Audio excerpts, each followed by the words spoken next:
Test, test.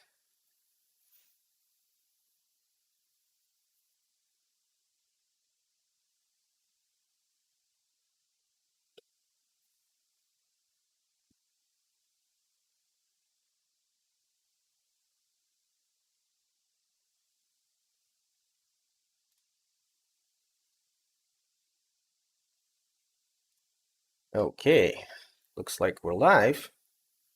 Let's see how it goes. I'll check the sound level first.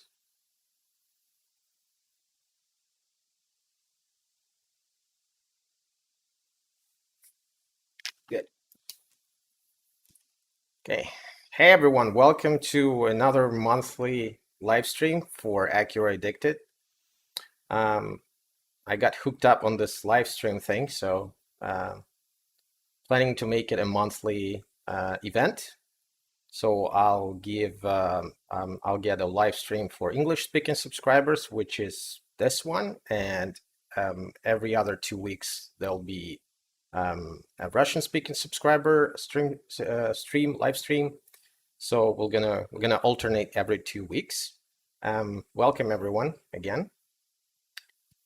Let's see who we have here.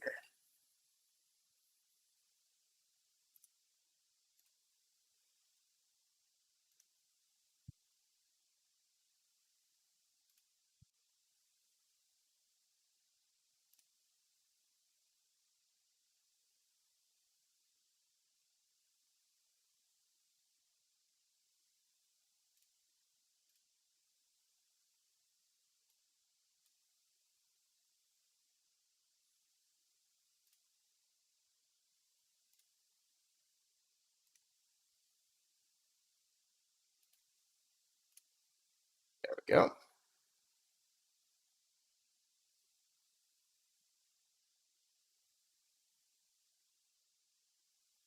All right, looks like we have 6 people so far. No questions. How are you guys doing? Let me know in the chat, please.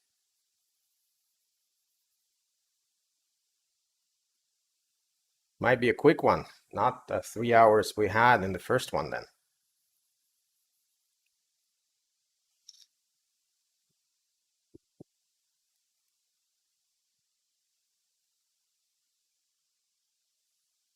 Привет, Олег.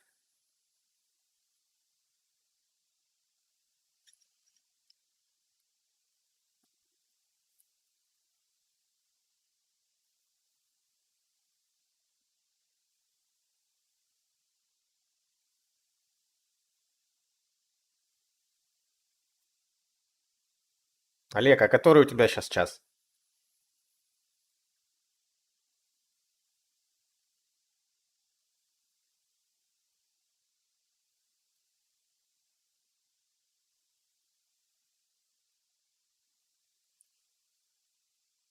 Hi, Sambel. Did you get a chance to get in touch with the guys from Acura.pro regarding that conversion module, Sambel?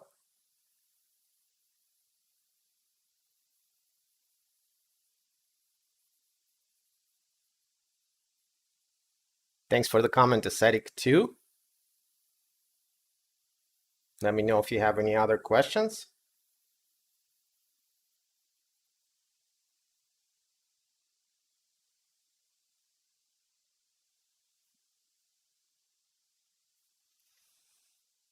Okay, doesn't look like many people are here. Maybe it's not a good time or something. We'll see. Just trying different times to see if it's better for my subscribers or viewers.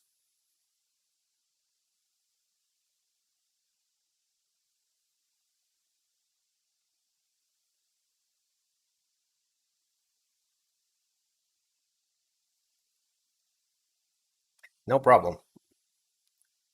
Let me know if you can, if you are able to get in touch with them.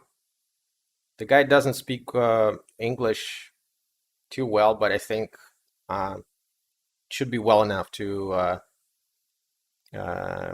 communicate regarding this thing. So, but if you have any problems, let me know.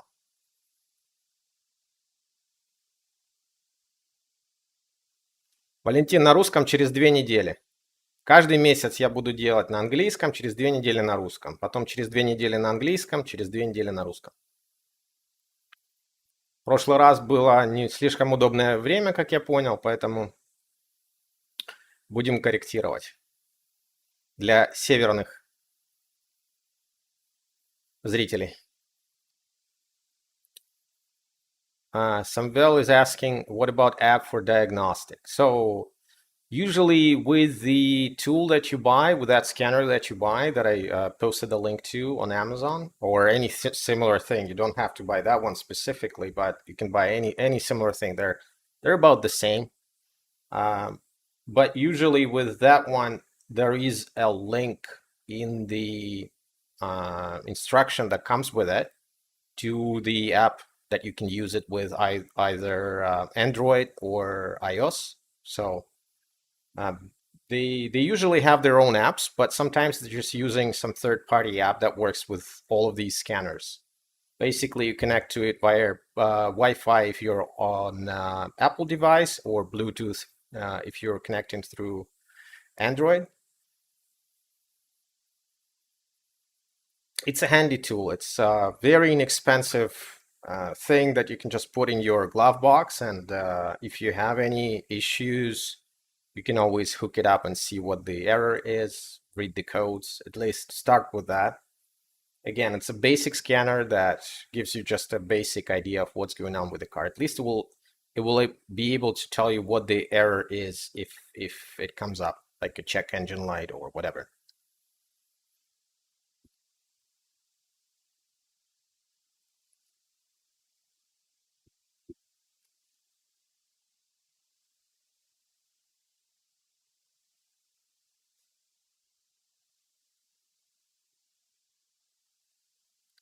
So while I'm waiting for more questions and more viewers, if anybody else is going to join us, as you may know, we're approaching, I think, 9,000 subscribers. Just about 1 month to go. I'm counting on about 1 month. And then, of course, the 10,000 subscribers, which is going to be my next milestone. When we hit the 10K, I will hopefully have an option to put the Teespring online store for any merch that I have. Right now, I'm planning, of course, the T-shirts with my logo, and possibly some other stuff as well. They're really inexpensive. It's like you're not paying more than for a usual T-shirt. From what I hear, high quality T-shirts. So if you want to support the channel, you can always get one. So hopefully that'll come sometime later this year. I'll keep you posted on that.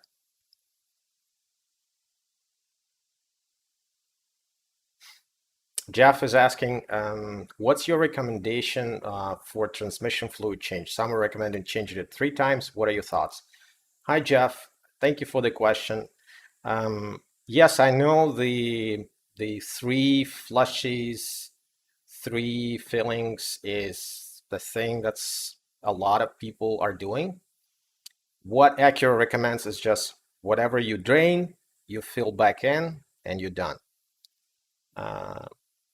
If you're not having any issues with your transmission, if you're not experiencing any problems or anything is weird, I really don't see a point in the 3-time flush. It's a, whatever drained, fill it in, go on your way kind of transmission thing. If it helps, my perspective is I have 280,000 kilometers mileage on my car. It has always been the drain fill thing for me. So no issues with transmission. That speaks to the reliability, I guess, and to the manufacturer's recommendations. So again, if you don't have any problems with your transmission, which you shouldn't because it's a solid one, you should just do whatever manufacturer says. It'll save you some money for the fluid as well.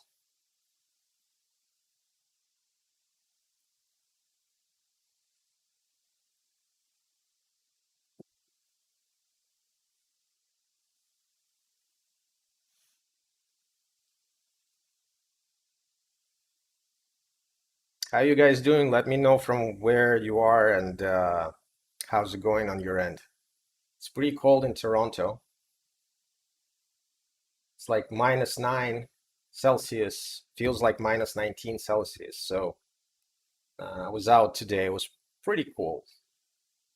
A little bit of snow. Just washed the car a couple of days ago.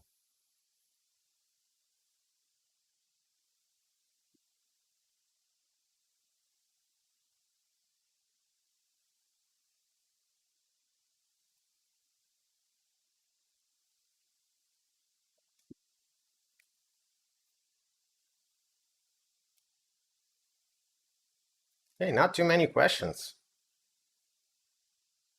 I guess I should just postpone the live stream for 6 p.m. again, like I did last time, or 7 p.m., something like that.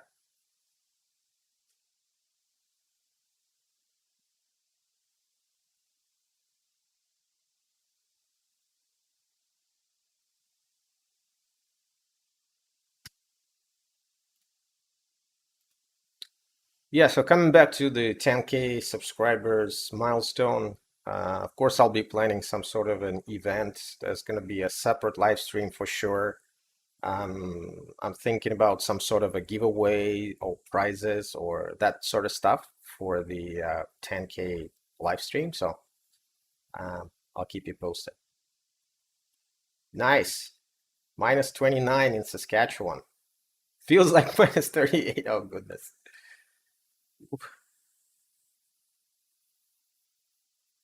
Yeah, I would think it's hard. You know, in Russia, there's actually a lot of owners, the second gen owners, and even third gen owners in Russia, in very similar climate that you're describing, aesthetic too. And yeah, so there are some difficulties they face on a daily basis, so they can relate. We recently had an issue where the MDX wouldn't start, a third gen wouldn't start, because apparently the condensate, there was a condensation in the tailpipes, which was kind of clogging the exhaust, and it couldn't start because the exhaust was clogged basically. So what they had to do, they had to pull the car, I think, to like a warm place. The car was staying outside, just so you know, like it was outside parking. So they had to put it into like a warm garage or underground, something like that, and wait for that ice to melt and come out of the tailpipes. I think they even helped with like a industrial fan or something like that.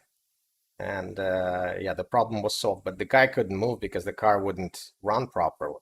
So I get it.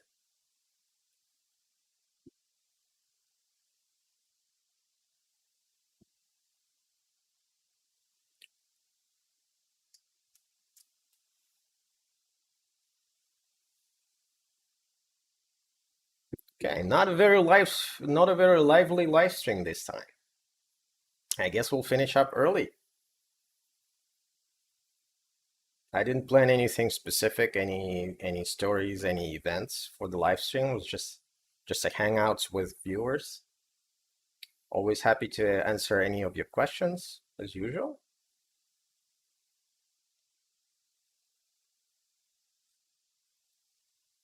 Did I get error automatic transmission fluid high temperature? Not that I can remember. Hmm, I don't think so. I think the only closest thing that I ever had was rear differential high temperature or something like that. I don't remember what exactly the error was, but it was one of the times where I just another snowy day, like maybe 4 or 5 years ago or something like that. Went out, made some donuts on the parking lot, like empty parking lot we have some nearby, on the snow. And obviously, like if you're cranking it up too much, and I was like probably like 10 minutes spinning around and, you know, making donuts and stuff. I think the rear differential got a little bit overheated and some sort of a message came up with like rear differential thing, but nothing regarding the transmission.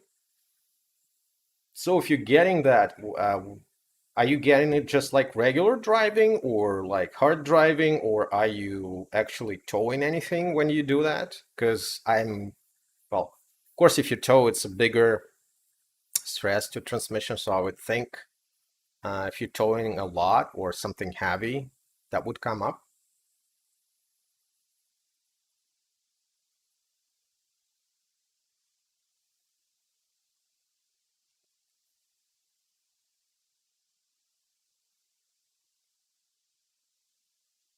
Did you check your fluid level, the ATF fluid level?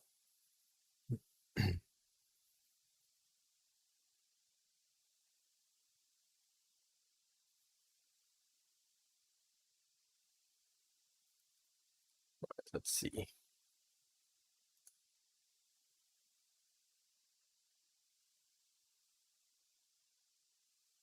During off-road, yeah, so probably a little bit additional stress. Check the fluid level. Make sure it's not low. It's very dangerous to drive with low ATF fluid level. Um, the way you properly measure it is you get the car to the proper working temperature, which means that the radiator fan, runs at least 2 times before shutting it off. Then shut the engine off and measure the fluid on a level surface within 30 seconds of the engine shut off. That will give you the proper ATF level. And you measure it the same way as you do with oil. Pull the dipstick out, wipe it off, put it back in, take it out again, and the level should be within those two dots on the dipstick. Ярослав, привет из Донбасса. Привет родному Донбассу. Я из Артемовска, если что.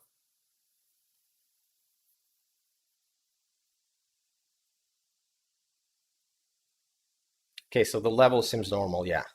Um, so yeah, if it's just an occasional thing that came up once or twice, I wouldn't worry. If it comes up all the time when you're off-roading, yeah, perhaps it's time to think about putting additional or the ATF cooler in. I know a lot of people did, um, especially those who tow a lot. That helps to keep the transmission cool, obviously.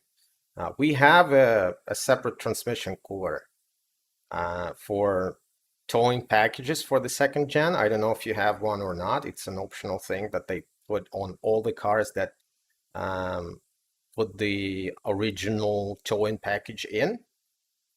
So the rear hitch, all the wiring and stuff, they automatically add an additional transmission cooler. So if you constantly get that high temperature, I would encourage you to look into putting an additional ATF cooler in. It doesn't have to be OEM, but look into it for sure. Mind Yours is asking, what known suspension issues do you know about on 2007 MDX? Well, the biggest problem is the adaptive suspension dampers, those electromagnetic dampers that come with, on the sport models, the US sport models and Canadian Elite models. Those are a known issue and a known extended warranty thing for Acura. The extended warranty for replacing those faulty ones. They usually don't last long. Other suspension issues I'm really not aware of. The usual wear and tear. Links, control arms, that sort of stuff. Nothing out of the ordinary. Full A says had a huge transmission leak and it affected the radiator. Yes, cost a lot of money to have the radiator replaced. Well, that's questionable. Transmission seems okay. You can hear a clog at times. Crossing my fingers. Yeah. So yeah, I had the same issue. I was Ubering back in 2015, 2016. And after the next Uber ride, suddenly like a lot of vapor coming out from the from under the hood. I immediately stopped the car, shut the engine off, checked it, and yes, there was a huge leak. So it's a known issue with MDXs as well as a lot of other brands cars, including Mercedes and many others. The typical thing, what happens is that there is a transmission cooling line, sorry, not cooling line, but warming line actually, that's coming through the radiator. It's located at the base of the main radiator, and it serves the purpose to warm up the transmission fluid when it's really cold. So it gets warmer quicker. Because of the, well, elements, corrosion and that sort of stuff, especially in the regions where there's a lot of salt, like in Toronto in winter. The fitting where the line goes into the radiator and goes out of the radiator gets corroded with time and, starts having issues.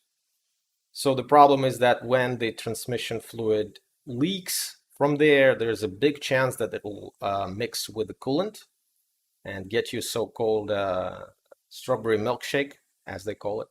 So if that thing gets into your transmission, it's pretty much there's a big chance that it's going to be destroyed. So you're gonna have to at least rebuild the transmission, or you're gonna need a new one. So I was lucky enough to shut off the engine immediately and tow the car to the dealer.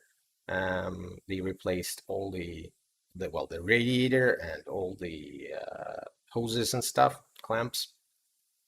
And I was lucky enough that nothing got into transmission, so it didn't affect it at all.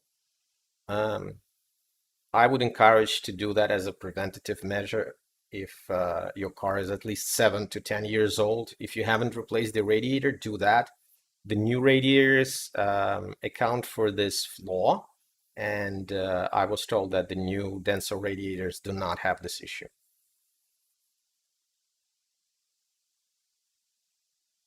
Mind yours says, okay, KYB suspension components.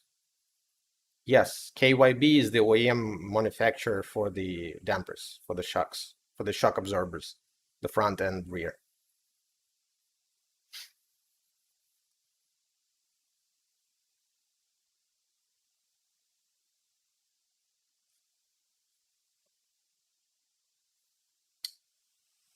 Jeff asks, would you recommend synthetic oil for the transfer case? Acura nor Honda sells oil for the transfer case. Would you use Royal Purple oil? I think Royal Purple is big overkill for the MDX, whether it's transfer case or regular motor oil or whatever.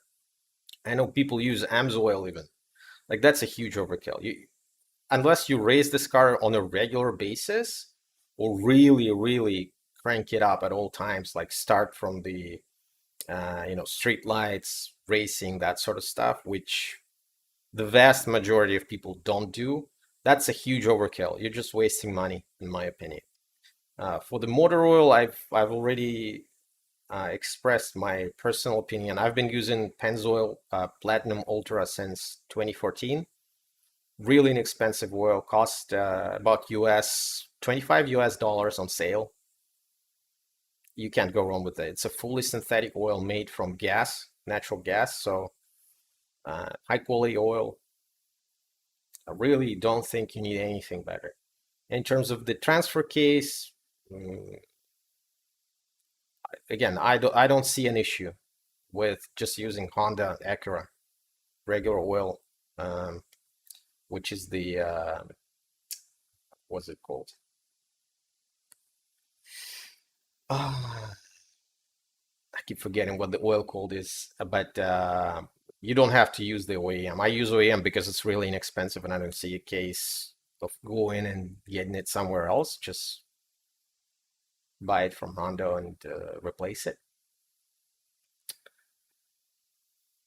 But to answer your question, royal purple would be an overkill, my personal opinion. Mind yours says the cushion under my hood ripped off somehow on my 2007 MDX. You mean that insulation that goes to the that is attached to the hood itself? Um, well, yeah, consider it's almost a 15-year-old car. It's very hot under the hood, so unless it's like a space gray sort of material, it wouldn't last that long. I'm starting to have issues with mine as well. I have plans to just completely remove it and replace it with a good insulator with like foil and everything. Do you have any recommendations on how I can get used or new roof rails? Um, I I'm not sure if they discontinued the roof rails already, but the used ones, well, salvage yards. Look up on your local site where they sell used stuff as well. That would be my recommendation.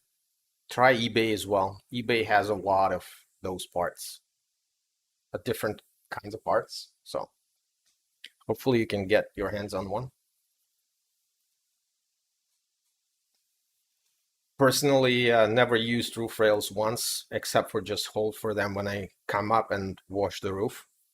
It's completely useless to me. I also had the crossbars that I had removed. I can't remove the roof rails because I'll have to replace the liners on two sides, and I don't want to do that. Mobile one synthetic is good oil. Mobile One generally produces good quality products. Pennzoil is cheaper though, at least here. AGEV asks, in your opinion, do you consider the J37 engine to have high performance attributes? Yeah, it's not only my opinion, it's just an objective fact. The J37 is the most powerful ever produced Honda V6 engine, and there was never a more naturally aspirated, more powerful V6 engine built by Honda up to this moment. So it's not my opinion, it's just a fact. Северодонецк на связи.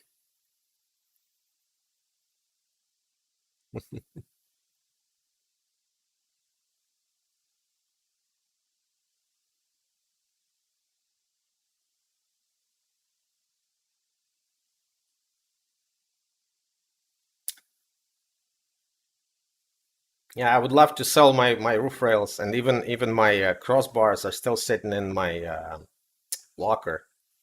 Uh, Never have time to even put it on Kijiji or something, or Craigslist. So Kijiji is like a local Canadian equivalent of Craigslist that it just took over Craigslist basically. But if I could, I would just remove them. You know, the car becomes more aerodynamic. It looks better from the sides, from all sides, in my opinion. I never used these roof rails. They just came with the car when I bought it, so I'm kind of stuck with them.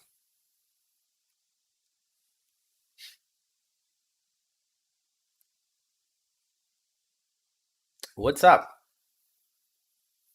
Nothing much. It's a long weekend here in Canada, the family day on Monday, so we just enjoy an extra day off from work. Pretty cold here. How about you?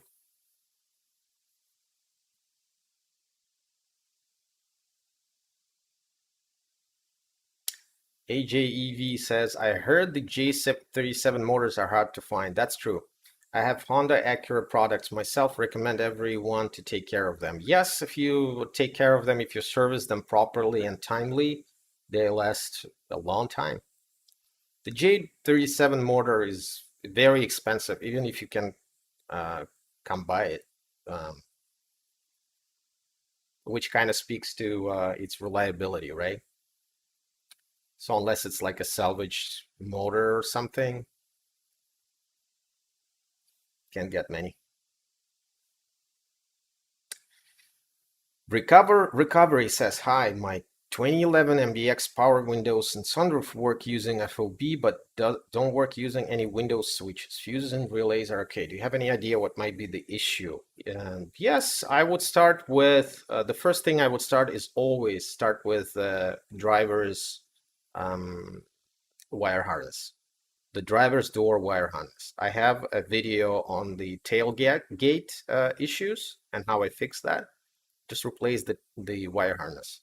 I know that it's expensive now. When I replaced it, it was like 20 bucks. Now it's like $100. So possibly a good idea just to take it out and repair it. It's just some contacts usually get loose and break with time on the driver's side because the driver's side is used, of course, more often than others. So start with that. If there's no issues with your wire harness, I would think to check the well, the switches itself. I'm not sure if it doesn't work at all from any doors, any windows do not work from any of the controls, like on any door.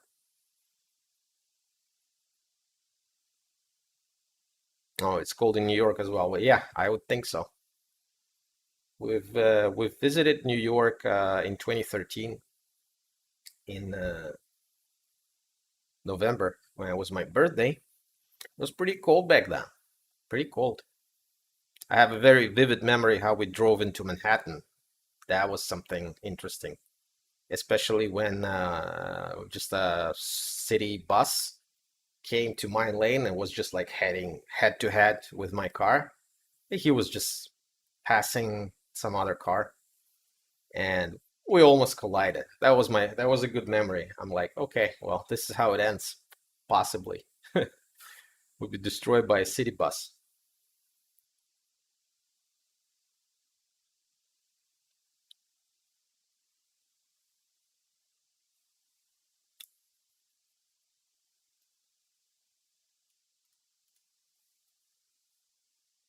Yeah, so check your driver's door harness. Go from there. There are also modules that are responsible for, window regulators and that sort of stuff.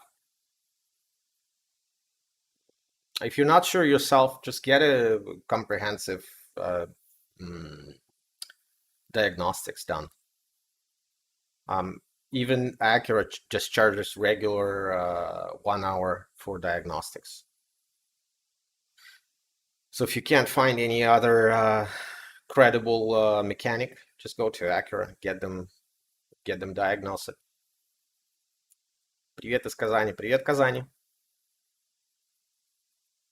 That's a day in NYC. Yeah, I figured.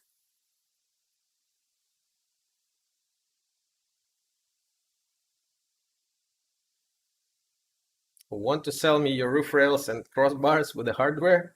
Yeah, as I said, I can't because if I take the roof rails off, I'm gonna have to get new trims for left and right side and install it, and I don't want to do that, so I don't want to touch that. I can send you the crossbars for free if you want. If you want to pay for shipping, I know the shipping is gonna be nightmare from Canada. It costs a lot of money to ship anything from Canada to US or any other country, unfortunately. Yeah, no problem. Recovery. You don't have to go to Acura dealer. I'm just saying, get a credible mechanic. If you have a trusted mechanic, they should be able to trace it down. If you can't, you can always go to Acura. Yeah.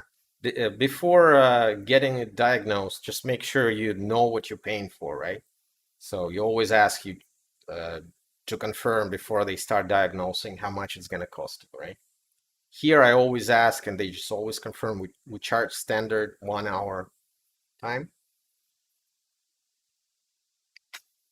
Basim is saying cost of doing motor mounts for 2007 MDX, private shop or Acura dealer. Thoughts? Um, Pretty straightforward thing for any mechanic, to be honest with you. There's nothing too complicated. Yeah, they'll have to take some parts out to get the motors mounts out. The side motor mount is the most the most simplest one. You can do it yourself, but the front and the rear ones are a bit more complicated. But any mechanic should be able to do that. The only advice that I have for you: do not go for any third-party mounts. Get the original OEM mounts. Yes, they are expensive, but with any third-party mounts, you will be disappointed. Trust me. They cost way less, but you're gonna be disappointed. Some Vel is saying driver side mirror sometimes does not change position during PRD combination. Where should I start? What do you think? Do you have left side turned on your when you put the lever into the rear? If yes, with time, as it goes down and up, the lubrication dries out and it will start having issues. And at the same time, that will affect your memory positions as well for anything else that's related to memory, which is the steering wheel, a column, and the seat. So try and lubricate it. Just use a spray, silicone lubricant. Get the little tube behind the mirror sprayed, uh, you know, as much as you can from all sides. Try to train it, go up and down so the lubrication gets everywhere that it needs to get. It should help somewhat, or just completely resolve your issue. If it doesn't, unfortunately, it means that your actuator is going bad. So there are two ways you can deal with it. You can either go and get the new actuator and get it replaced. The trick there is that it's very tricky to get the actual mirror off the actuator. And there's a high chance that you're going to break the mirror and you're going to need a new mirror itself, the mirror element.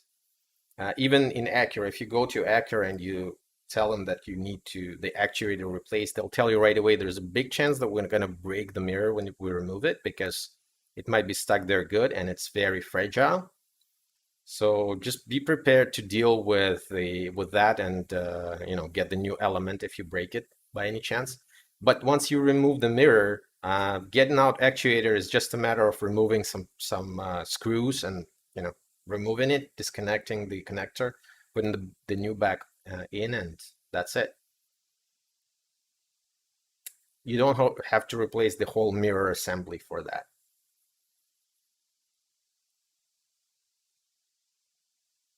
Have you ever had an issue with your DRL? My left bulb keeps going off. I haven't had an issue with my DRL. Well, when the bulb goes out, you just replace it, if that's what you're saying. If it just goes off temporarily during some specific times and then goes back on, I don't know. Probably some problem with wiring somewhere or something like that.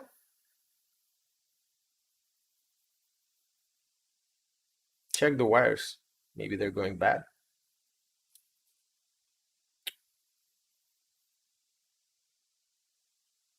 Yes, Basing. So again, OEM engine mounts, especially the front and rear ones, are not cheap for sure. They're expensive, but you get them, you install them, and you forget about them for the next 10 years. So,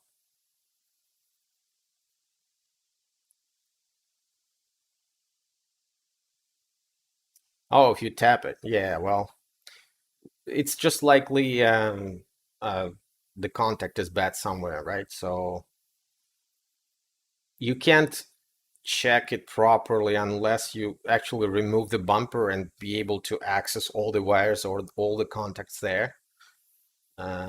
So probably we'll have to remove the bumper. Full A says, had similar issues with the power windows not opening. I had to change the power harness. Yes, and it solved the problem. Did it myself. You can buy OEM power harness for 175, 500 plus labor otherwise.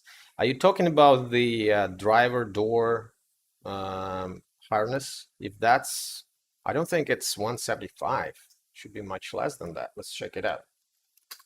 OEMAcuraparts.com, which is a great source of all of your parts, part numbers. So let's see, electrical.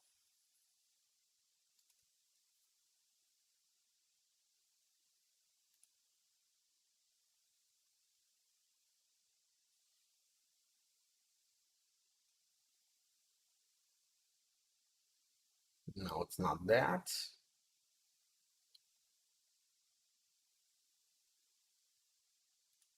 Wire harness, let's see.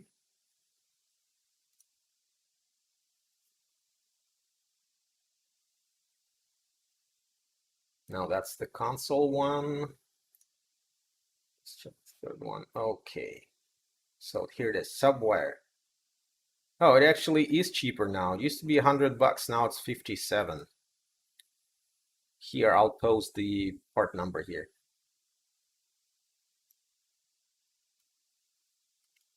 So for everyone who is looking to check if their door, driver door wire harness is bad, here's the part for the new one.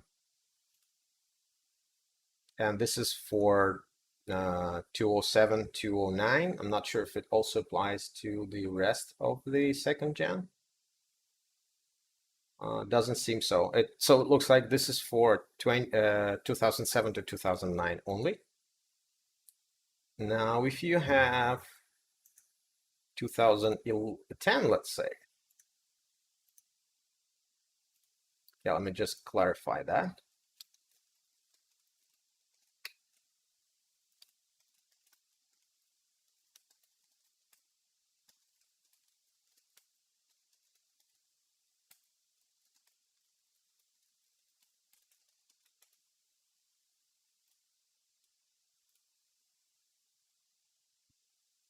Electrical, wire harness 3. Oh, let's see. Subwire, door, driver side. Yeah, it looks like it's a different part number. And this one is for 2010, 2013. Let me confirm. Click. Yeah.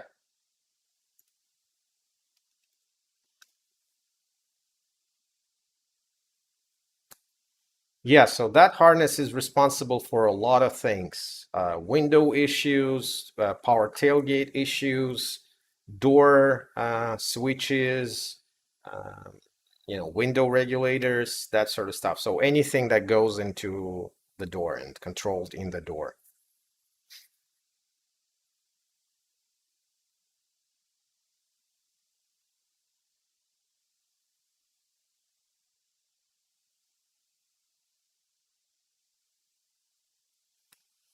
AJ says, I know the MDX brand is in general is a very good popular vehicle. In my opinion, I think the second gen MDX is one of the best ones. I agree with you on that. I believe Acura really put a lot of thought into it for the time. Yeah, especially considering that it didn't have many issues aside from the ones that I mentioned.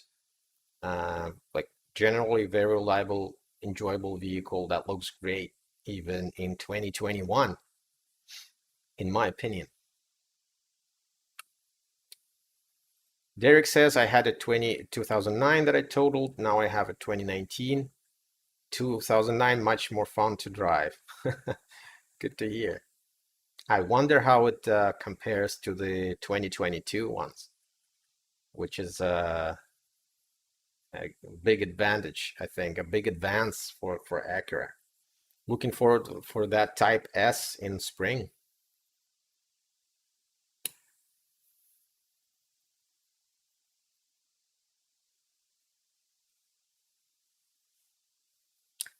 I did have the DRL light go out now and then I bang it, it comes on, and then goes out on my 2009 MDX. I ordered a new bulb and they corrected it. It was the fit of the bulb connection. Yeah, that also could make sense for sure.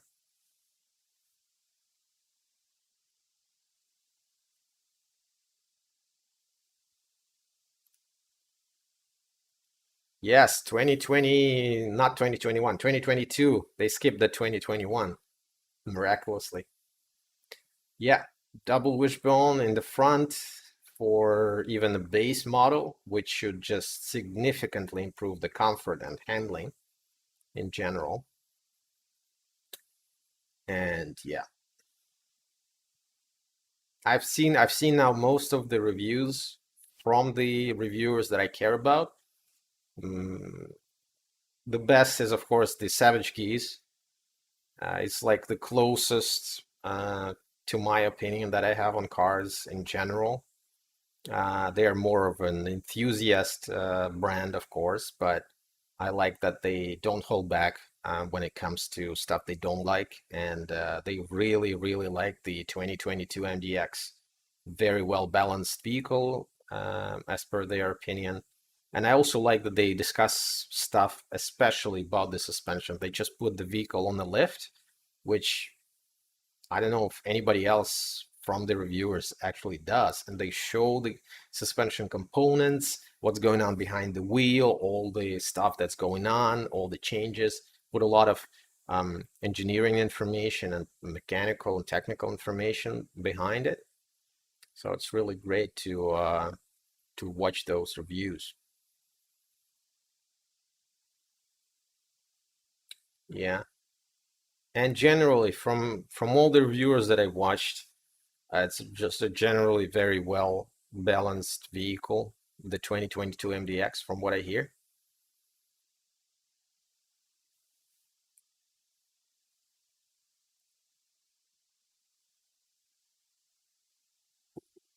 Let's see if I can fix the focus here.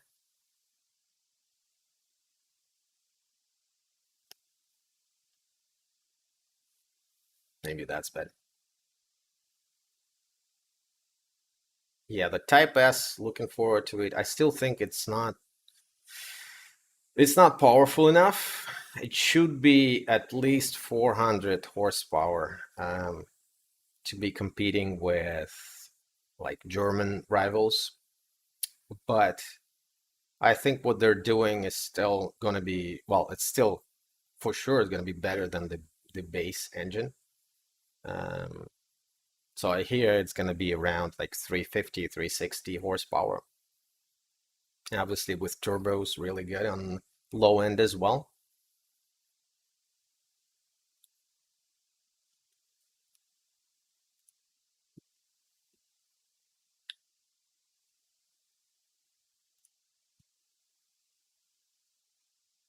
Okay, I'll be right back.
Okay, coming back online. Thank you for your kind words, Dan.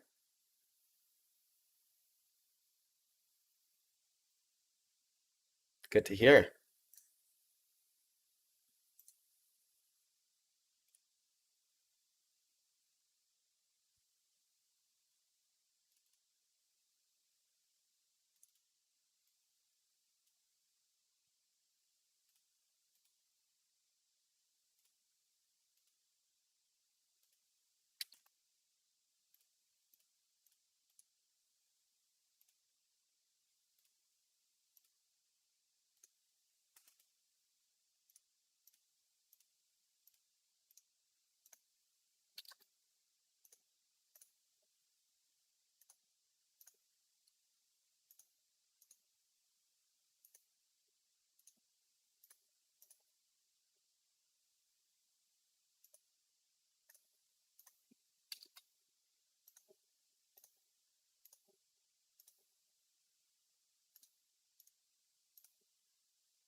Привет из Иркутска. Привет Иркутску.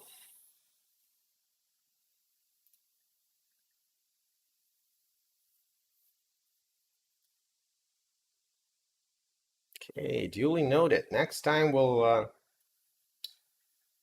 get the live stream started later at 6 or 7 p.m.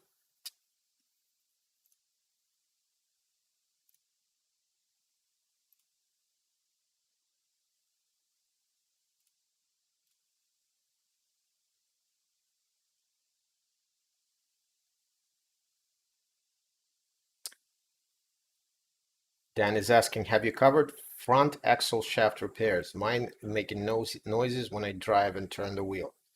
No, haven't yet had that issue, Dan, luckily.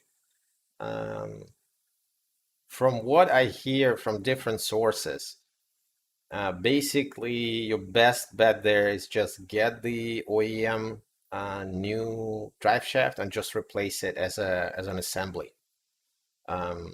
You can also get the service kit for it, which is basically just replacing those boots and those components on each end.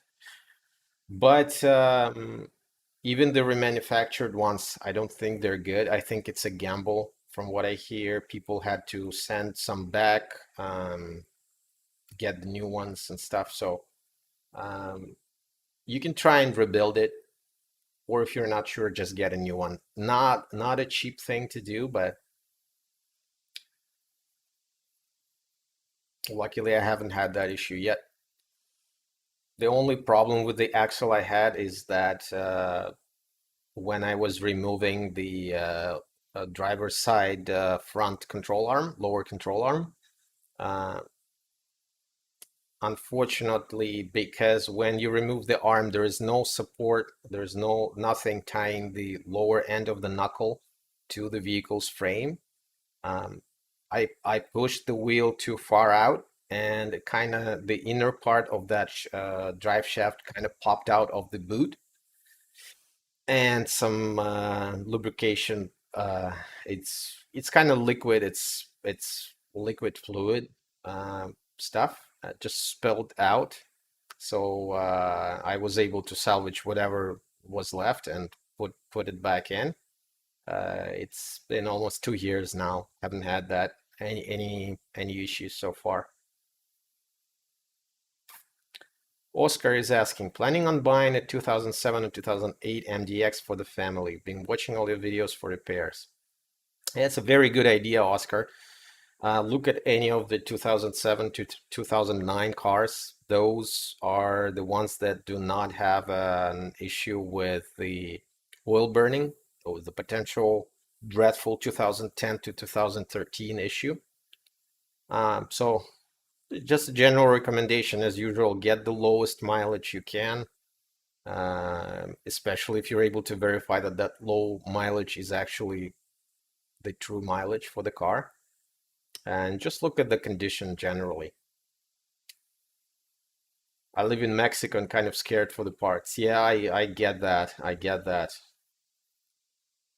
That's unfortunate. Consider that though that you're much closer to the USA than Russia, Ukraine, Belarus, and there's a lot of second gen MDXs that have been exported and sold there by private parties that are still going and used. So though if those guys can maintain their cars, I think you have a better chance of doing that, considering how much closer you are to the US.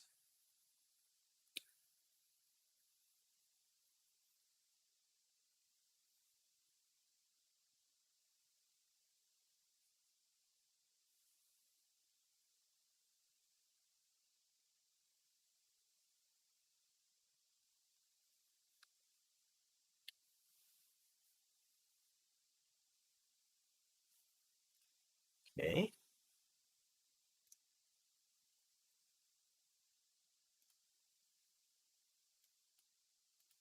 I guess I should get a topic for next time.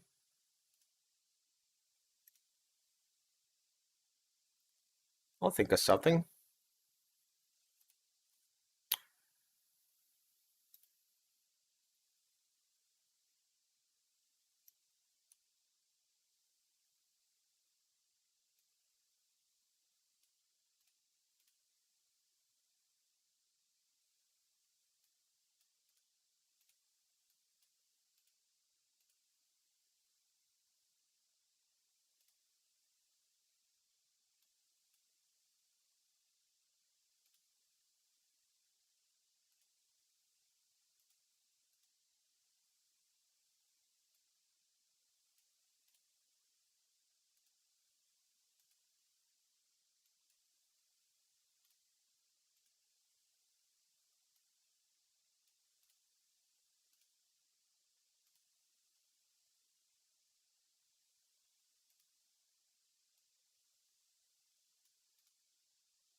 Oh, quite a bit of questions. I just rested my eyes. So many questions. Okay.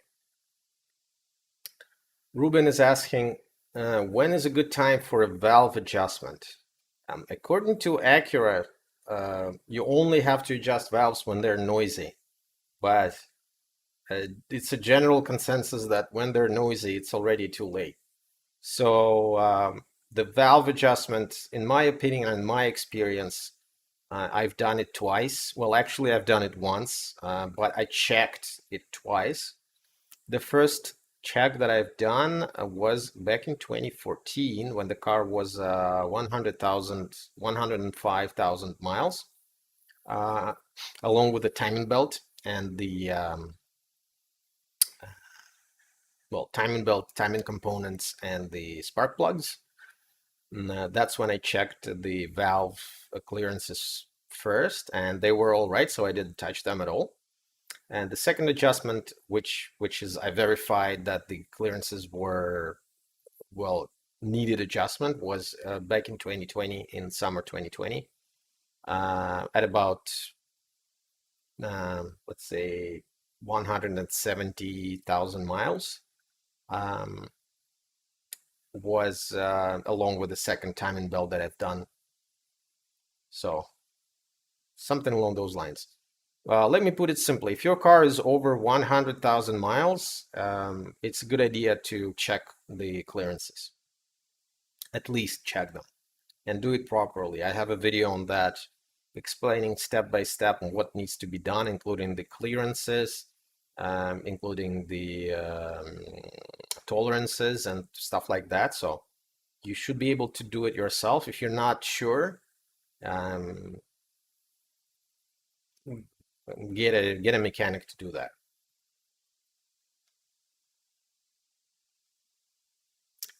AJ says, true Acura should put more horsepower. I believe Acura in general gives the performance, but all the time, very highly reliable vehicles. I think they had to make a compromise. They want, yeah.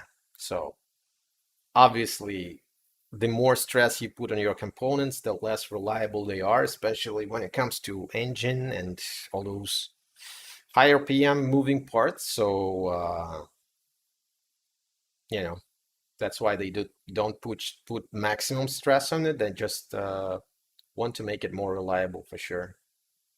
Samvel is asking, does oil quality affect heavy steering wheel? I don't change it several years. Yeah, it's okay. You don't have to change it um, often. They recommend to replace it, I think, every 3 years or something, but in my opinion, just check if it's contaminated or not. Um, uh, there is a way to check it. It's just using your eyes basically to look and see if it's contaminated or not. It's really not hard to replace. If your steering wheel is heavy, it means either you have low fluid or fluid is contaminated, or you have an issue with your power steering pump.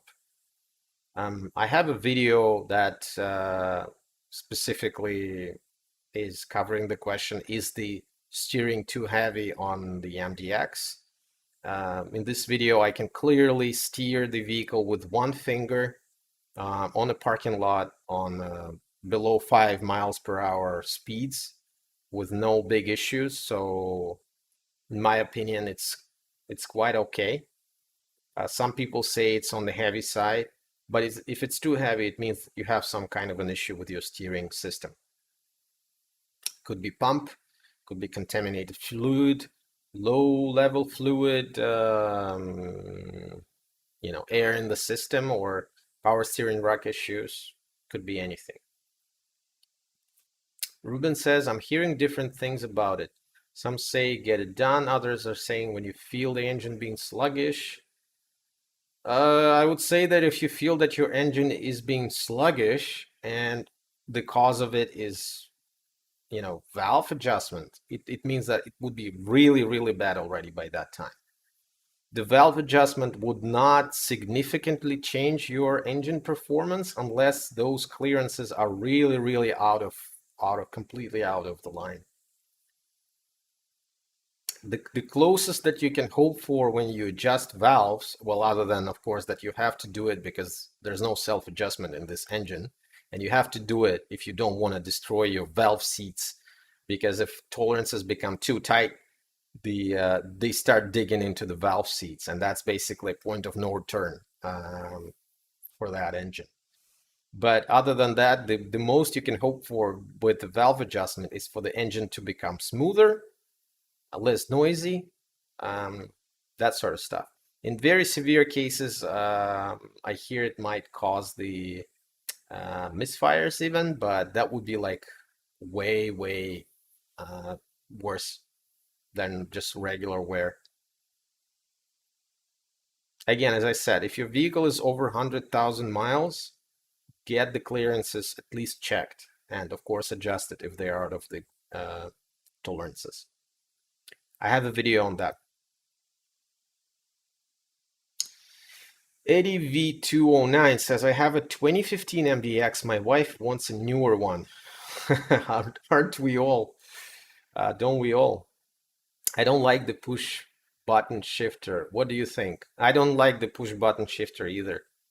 But I'm a very conservative person when it comes to a lot of stuff in life in general. So I don't like when new technologies completely disrupt something that I'm used to already. Very rare it's when I would like something like really new. I always keep like everybody's saying, innovation, new things, new technologies and things. And my opinion is always like, if it's already good, like what's the point of innovating just for the point of it to be new? I don't see any advantages in that. Like the shifter that I have in my MDX works perfectly. I'm used to it. I know how it works. It feels good. It feels very natural. Pushing buttons instead of changing the lever positions. I mean, I don't care for that, honestly. Like, I don't get why they would do that. I guess just leaves more space there or something like that. But if I have to switch to a car that has buttons instead of the lever, I would think that in about a month I would get used to it. I don't see much of an issue with that, honestly. 2015 MDX is much newer than my 2008, so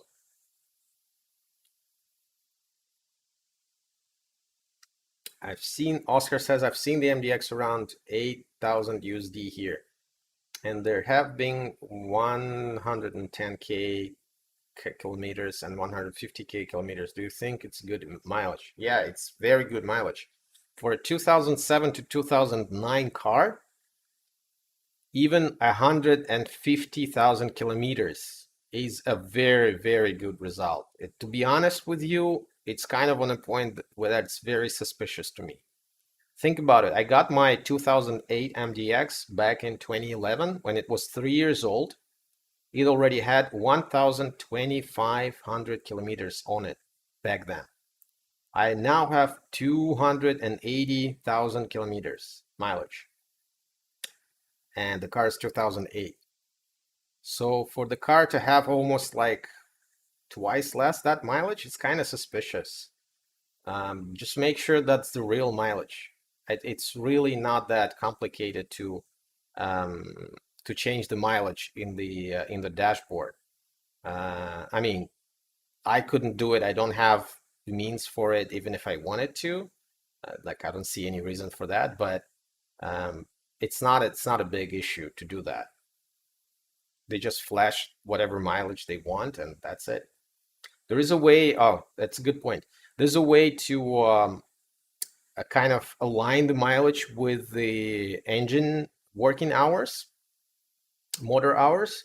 You can do that through the secret menu. So if the model is at least tech model or higher and has the navigation screen in the middle of the car, um, you can get into the secret menu and check how many working hours this car has. And kind of like correlate that to the mileage. So if it has, I can't remember on the top of my head how many hours I have, but you can look into my quick tips video on my channel, Acura MDX secret menu, and I describe on how to get into that menu and how to get to those engine hours. So it's a good idea to check those.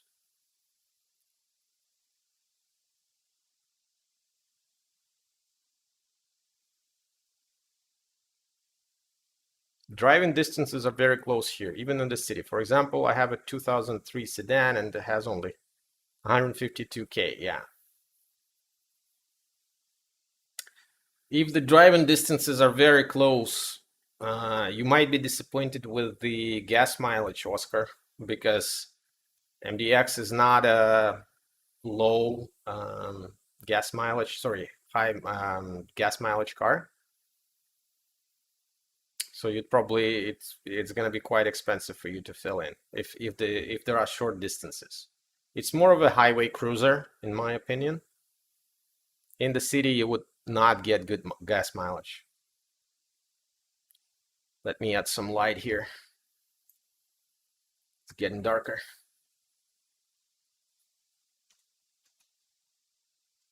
That's better.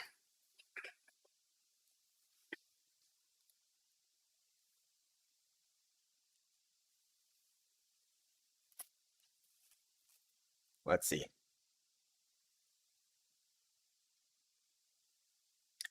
Volay says it depends. I bought the US model brand new 2007 in August 2007. Only has 115K miles, less than 10K a year. Yeah, so you're talking about miles, right? Miles is fine. Consider that Oscar is talking about kilometers. So he's talking about 110,000 kilometers divided by 1.6. He's talking about 70,000 K miles for 2007, 2008 car, which is almost twice less than you have. this would be very suspicious to me. Hey, Eugen. Ukraine is watching. Yes. Good.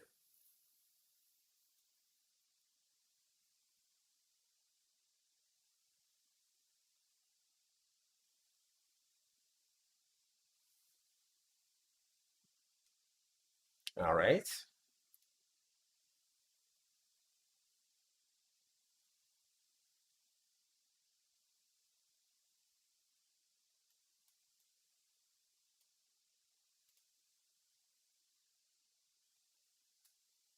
If it gets me 10K per liter, it would be fine for me. 10K per liter. What does that mean?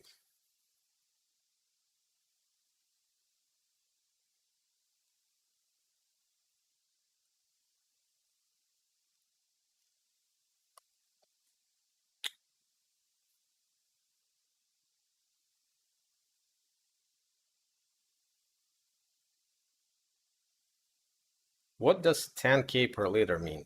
I don't know what you mean, Oscar.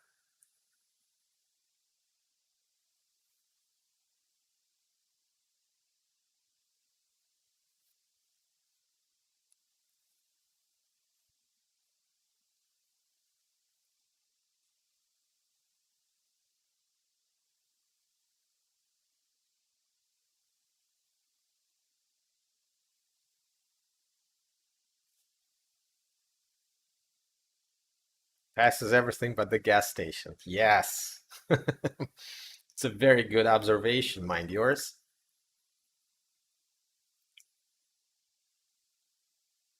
I mean, I've had um, arguments expressed by different people that MDX is a gas guzzler, and I'm like, this car is 300 horsepower, 3.7 liter V6 engine on a 2-ton vehicle. It's not a gas guzzler, it's just a big family car, practical car. If you want a car with good gas mileage, just get a four-banger Civic, or Corolla or any other four-banger car, a small car. Um, it's like when people start comparing like Corolla or MDX, let's say gas mileage, it's just like I always have a I always question these, like you're just comparing apples to oranges basically. 10 kilometers per liter on highway. Okay, I know, kilometers, this is a bit weird. I have to I know mpg, I know liters per kilometers, but 10 kilometers per liter, um, per liter to later 100 kilometers. Wow, okay.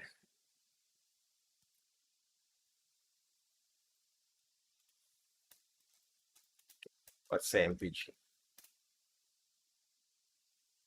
Okay, 23 mpg, 23.5 mpg. Okay, 23.5 mpg to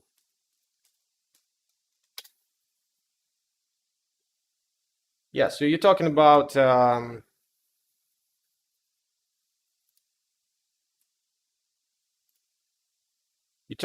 Oscar. You're talking about 9 liters per 100 kilometers or 25.5 mpg gas mileage. In the city driving will never get you this mileage. 9 liters per 100 kilometers on the MDX means highway driving only. It's like highway driving 100 kilometers to 125 kilometers an hour on a cruise control will give you that. But you will never get that mileage in the city. In the city, it's going to be almost twice as that. Just be aware of that. Stop and go traffic, short distances, you'll never get that mileage, unfortunately.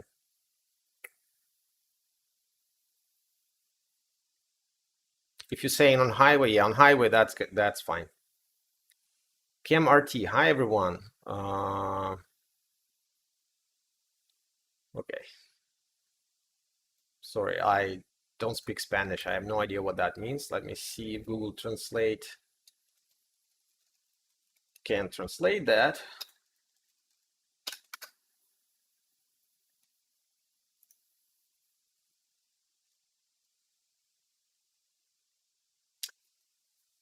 Okay, he says, 6 months ago I sold my MDX, but I'm fanatic of your channel. I'm from Colombia.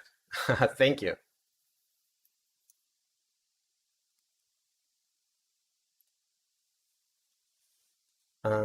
Foley says 10 kilometers on liter on highways fine. Mileage is around 25 gallons.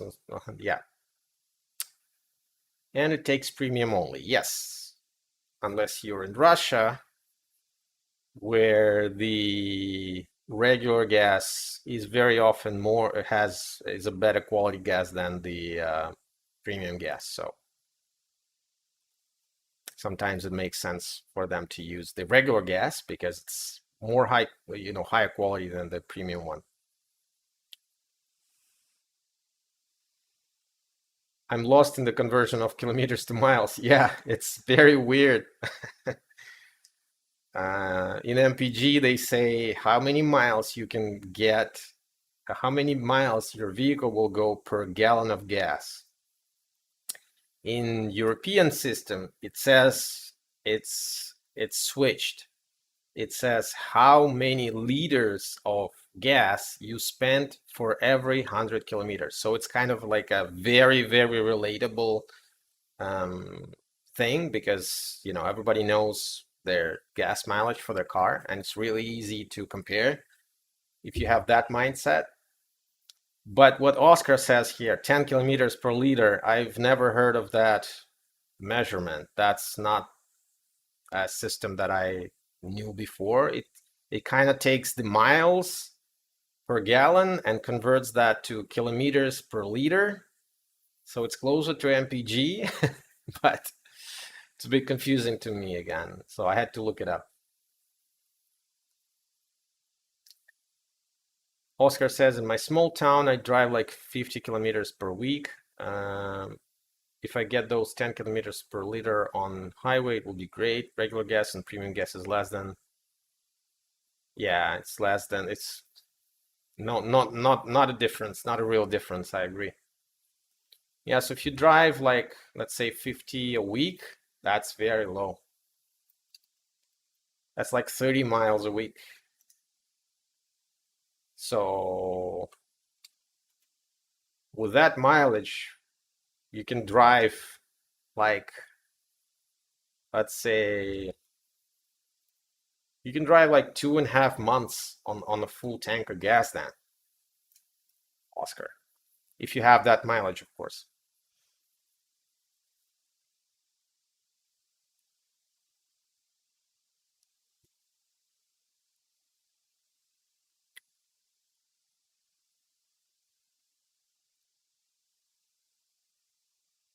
Eugen says 50 kilometers a week, MPG shouldn't be a concern. Might as well drive a Humvee. Yeah, or a tank. Bind Yours says, I use silver. Silver what?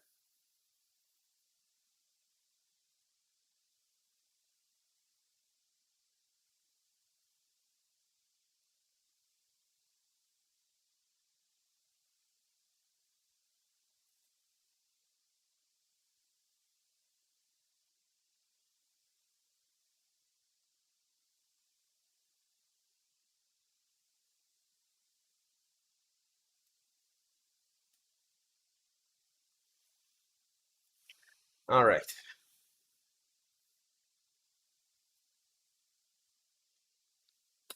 I'm running out of tea. I'll go get and crank a cold one.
Okay, I'm back.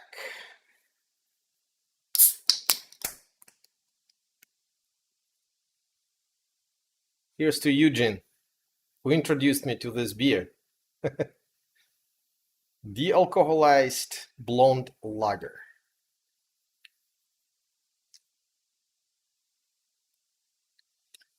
Oh, silver is 89. Sorry, brain freeze. Yeah, of course. Yeah, so it's something in between, right? 87 to 91. I use 93. Um, just mainly because there's double the points that you get, and I use the points for automatic car washes, the touch-free car washes on local gas stations. And the difference between 91 and 93 is really insignificant. So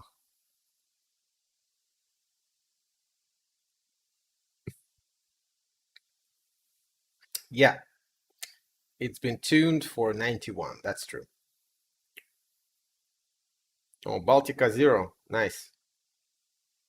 Is it from Rostov or is it from St. Petersburg?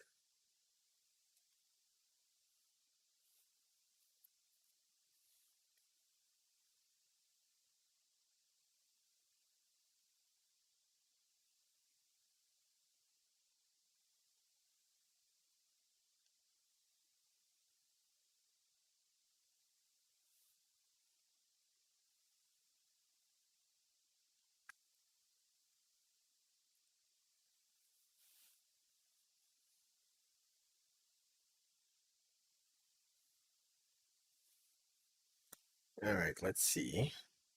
We're an hour and a half into the live stream.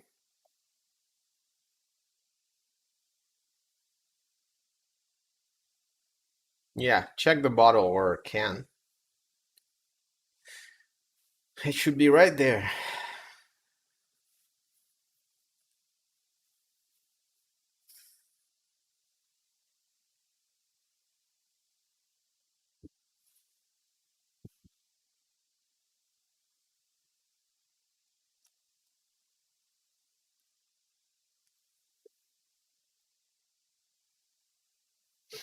I should introduce some background music next time. Guess I'll have to look into that. Let's see. Have any juice left here? No. Okay, let me put the new battery in.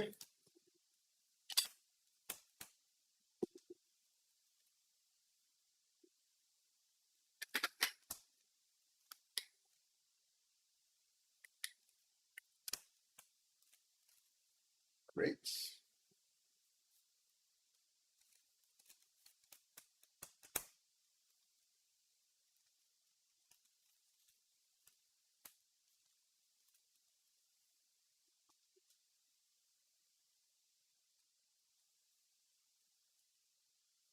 That should be better.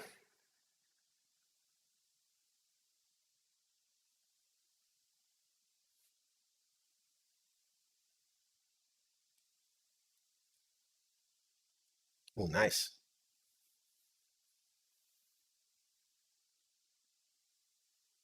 Okay, any more questions, guys? Questions, thoughts, suggestions? I can see already that next time we're gonna have to shift the time to like 6 or 7 p.m. because the first live stream was like 50 people or something like that. Oh, Carlsberg, Ukraine. Wow, so locally produced. Okay. How is that? How does it taste? Does it taste like beer?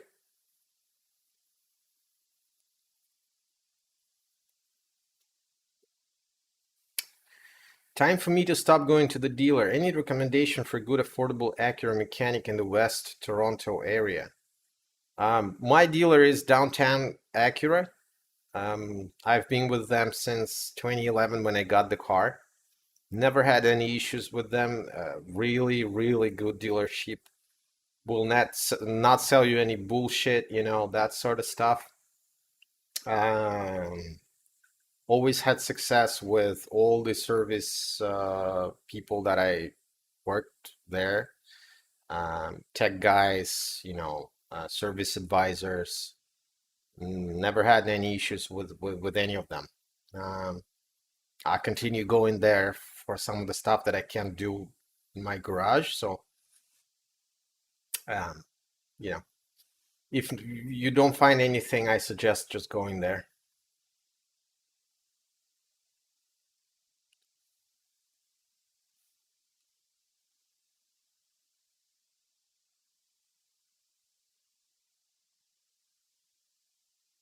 Hmm. When are you coming back, Eugene?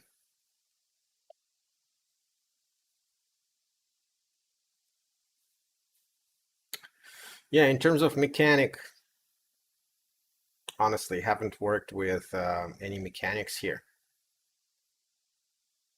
other than some body work, that sort of stuff. But yeah, if everything else, if you can't find anywhere anyone, can always go to downtown Acura. Never had an issue there.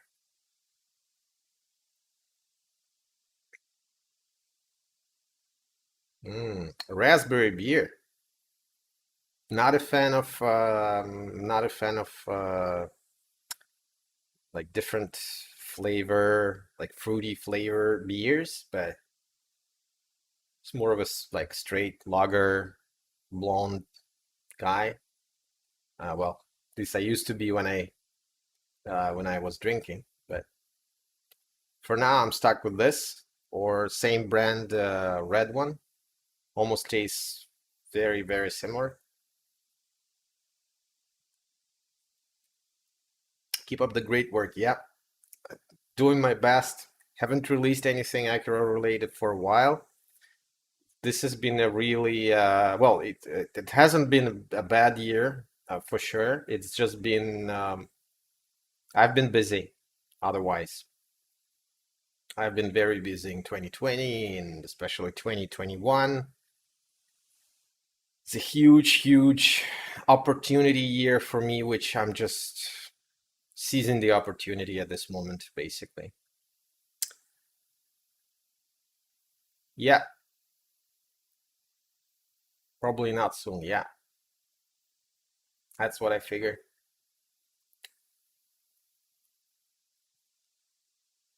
Thanks everyone for kind words, and thanks, mind yours. Thank you. Okay, I think we'll stream until 5 p.m. local time, and then just end the live stream then, unless we have much more people coming.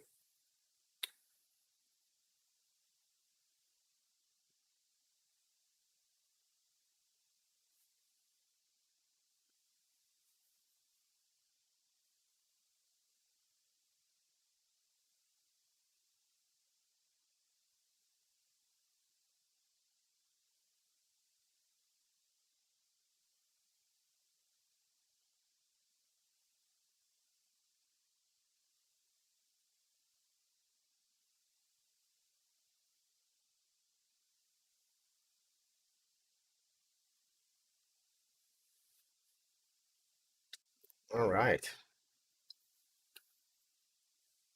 Tell me, guys, do you enjoy driving in snow for those of you who have a chance to do that? Because I love driving in snow. We haven't had much this winter, to be honest with you, maybe a couple of snowfalls, but nothing significant. So I didn't have a chance to enjoy driving in snow as I usually do every year.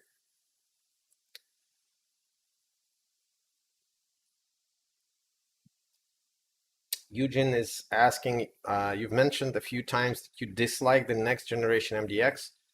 Which features make you dislike it? Well, um, to be honest with you, the looks, the exterior doesn't look as sporty and timeless as the second gen, in my opinion. It's also much more van-like, much less sporty like. vehicle, you know, that sort of stuff. But I've been always telling that in terms of like convenience, comfort, um, technology and stuff like that, the third generation is definitely superior to the second one. You know, uh, cabin noise way less, all the you know tech features and stuff is much more advanced, but it kind of lost the spirit of the sporty spirit, the modern, you know, on edge spirit of the second gen, in my opinion. And I think with the fourth one that starts from 2022, they really trying to get that back, trying to return to its roots, make it much more sporty. It's much more aggressive. You know, it's closer to a luxury car than the third generation was.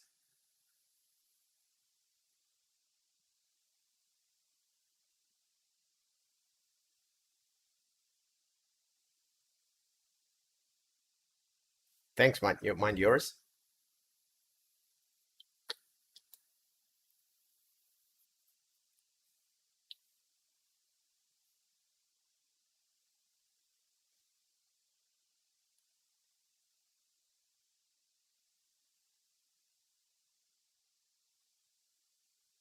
Eugene, did you have a chance to drive in the snow in Ukraine?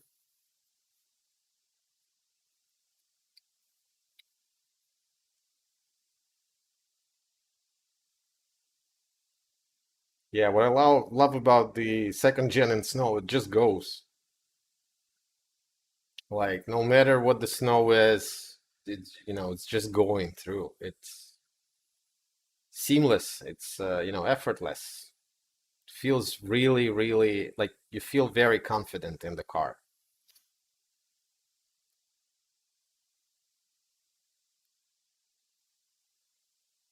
Yeah, yeah, AJ, exactly. You're just reading my mind basically. Like, you know, those like sporty that sporty dashboard in the second gen with like these tubes looking at you with the tack and speedo. And in the third one, they just made it flat like a CRV or something like that. Like it's when I looked at it, I'm like, okay, well, I understand what they're trying to do. They're trying to make it appeal to a bigger audience, you know, get more sales. But I think with the fourth gen, they finally they're trying to get back to its roots and to the original idea, you know, that combine both best of both worlds, the sportiness and the comfort, the luxury, the looks, the performance, uh, the comfort inside the cabin, the you know, lots of different things, and that's what I hear from all the reviews that they've done a great job to combine uh, all those and make it very well balanced. So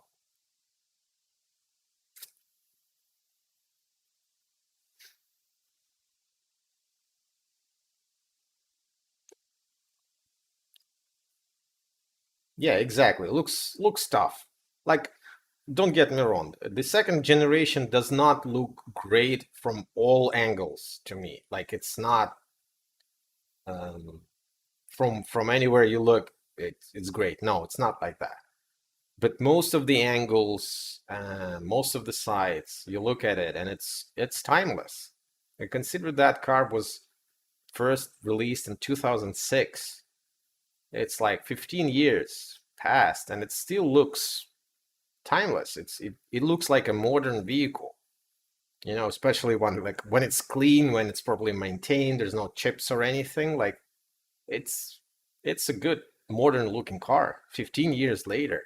They really did a great job with the design as well. Yeah, pretty crazy experience driving compared to Canada. Okay, yeah.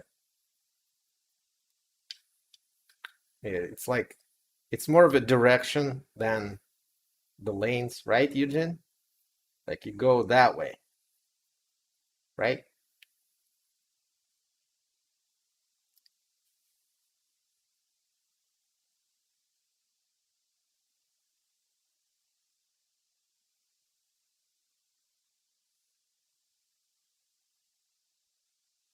I had a cab driver drive me in snow recently on bold summer tires.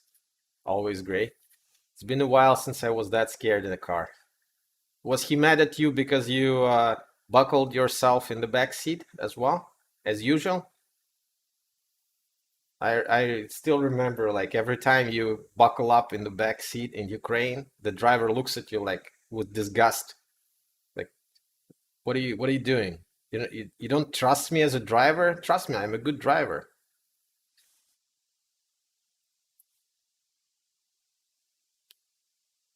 And you can always tell that these the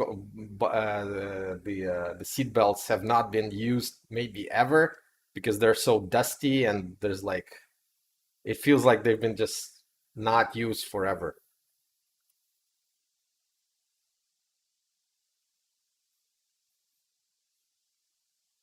You don't trust me? Yes.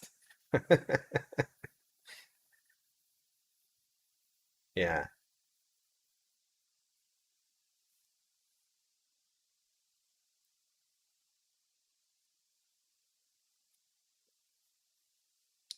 Beware of marshrutka drivers. Yeah, I guess.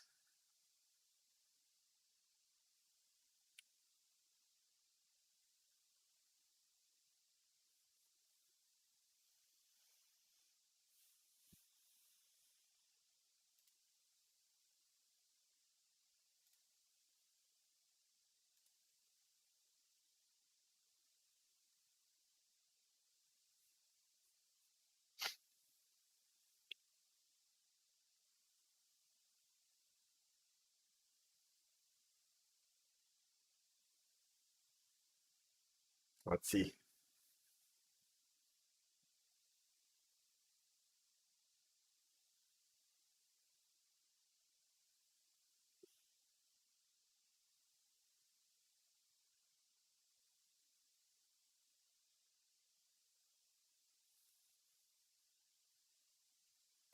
I hope I didn't miss any questions, guys. Let me know if I did.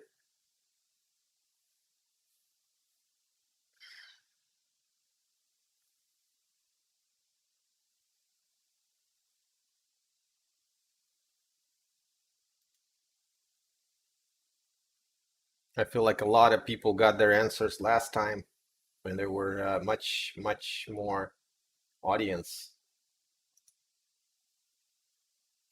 That's okay.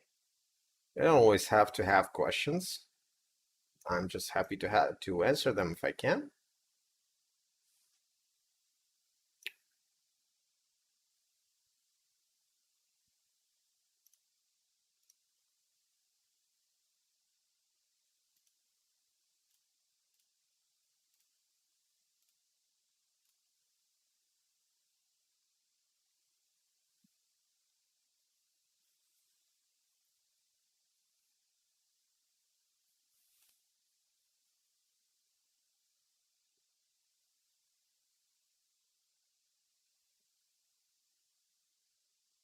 Feel like I should be doing something next time to fill in the gaps. Maybe play a video game or something like that, like a race car game, Need for Speed or something like that.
All right.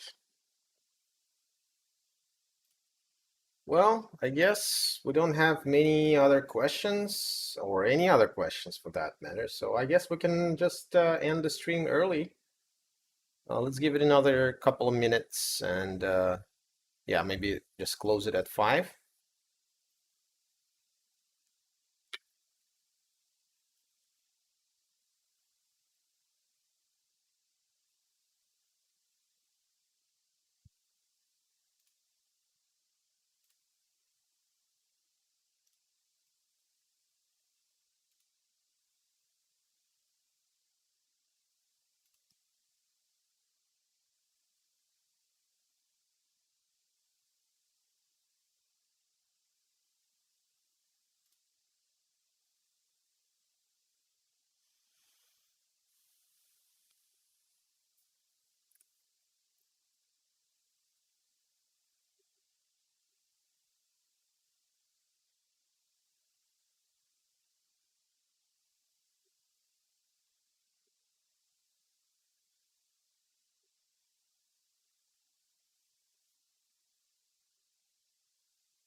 Right, before I forget, I wanted to post some links.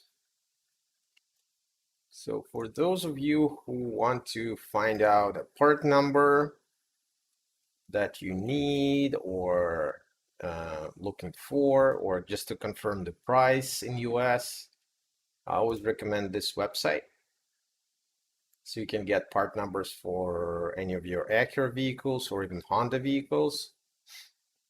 And in general, you should be expecting a very similar price from your dealer. If that's more expensive and if you're located in the US, you should be able to order parts from this or any similar other websites with shipping to US for a little bit cheaper than the dealer. We don't have that luxury in Canada, unfortunately, but at least this helps you to narrow down the uh, the part numbers, to find out the part numbers that you need if you need any, which will either give you an idea of how much your next maintenance or repair will cost you, or just will help you to plan ahead better, in my opinion. So I always uh, I don't promote this website, but I always use it because I use it myself, and I always tell people, like, if you need a part number, find out the part number, just go there and you can just narrow it down based on your vehicle model, production year, that sort of stuff.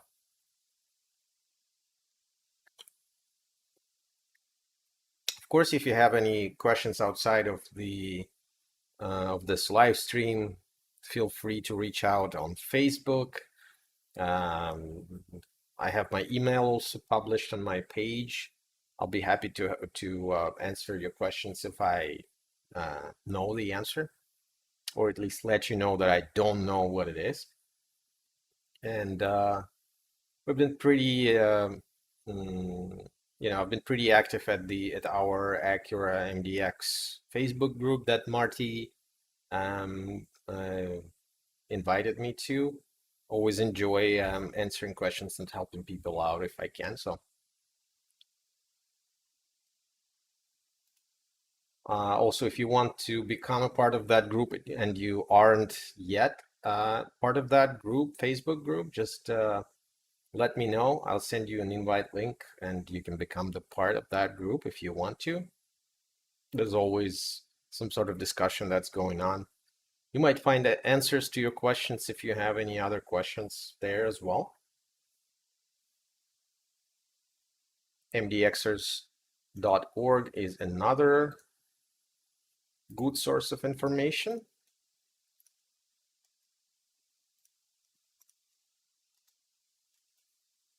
Posted the link.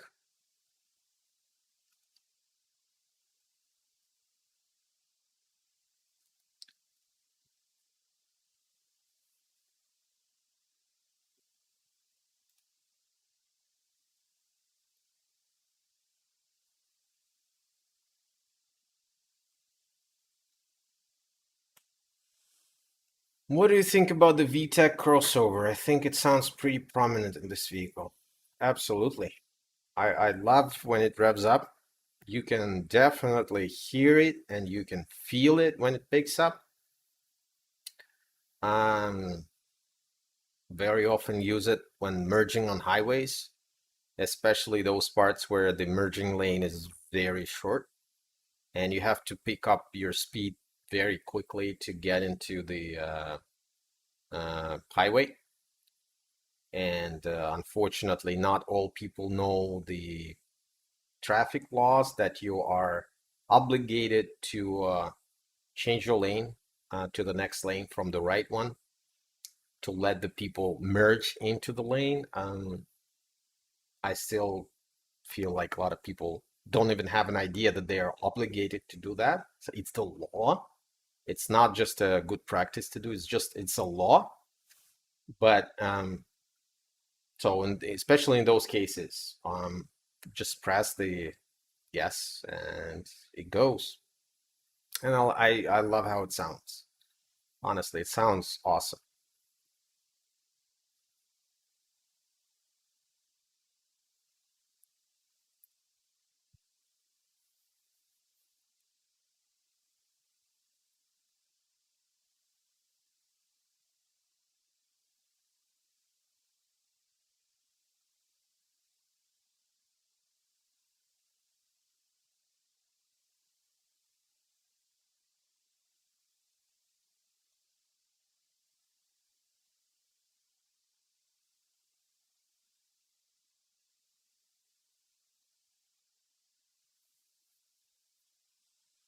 All right, let's wrap this live stream.